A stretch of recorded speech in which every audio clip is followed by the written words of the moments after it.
Thanks for joining me. I'm glad that you can be here. It's a good place to be.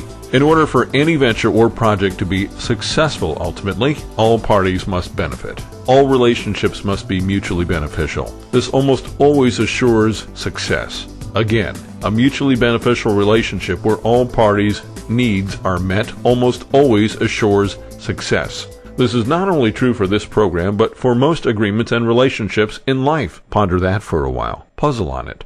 Look at those business relationships you may be involved in right now and acknowledge those that work and those that don't. The relationships that do not seem to gel are perhaps those that are a bit one-sided, with no mutual benefit. Agreements can often be adjusted to achieve mutual benefit, though, so don't be too hasty to eliminate potentially solid partnerships that could but do not currently exist. Work on those to achieve parity before discarding them. The logic of that is simple. Often it is better to work with a known quantity, attempting to improve upon it before starting from complete scratch.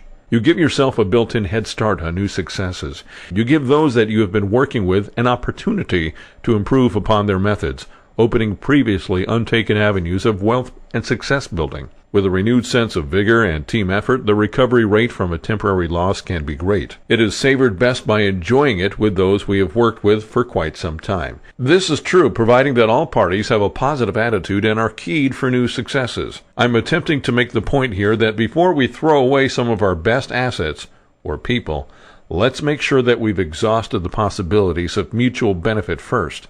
Just because some of us may be experiencing a bit of anxiety right now does not necessarily mean that it is time to sabotage our successes, therefore making our deepest fears come true.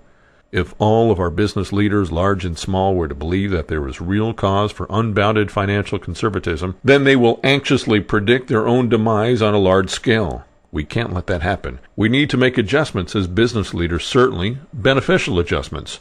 We must not stop serving our customers' needs. We must continue to take care of those vendors and those on our payroll that supply our needs. We must keep commerce in play. Life is not completely predictable, not at all.